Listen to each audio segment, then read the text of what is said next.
Game begin.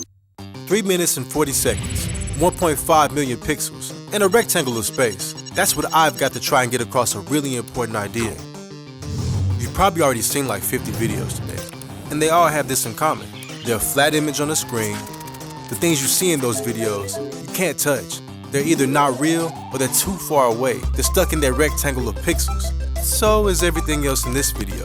But the really important thing I want to share with you is not limited to this little box. In fact, it's so unlimited that it's hard to explain. What I'm trying to say is that Jesus loves you. Saying that only took like 1.2 seconds. But that phrase, Jesus loves you, just hit your ears and bounce away as fast as a badly aimed volleyball. You've heard it so many times from so many places that it's just a cliche, a meaningless phrase. Jesus loves you might even be an annoying phrase at this point. Because who the heck is Jesus?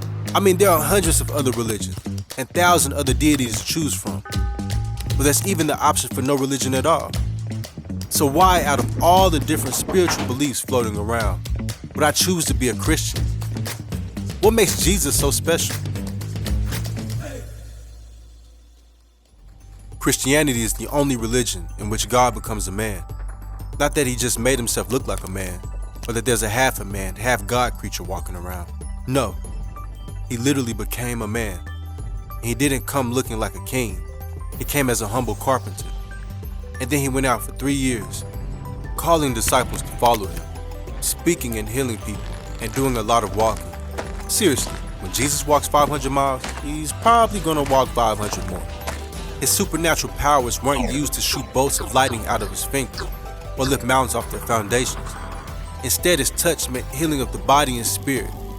His strength meant enduring a grueling climb up the mountain. And then, he died. Game over.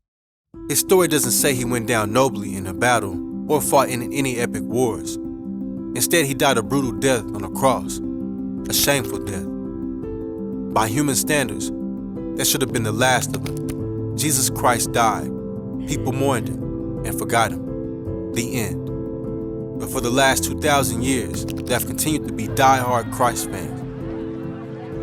Every time Christians were persecuted and killed, they seemed to just create more Christians.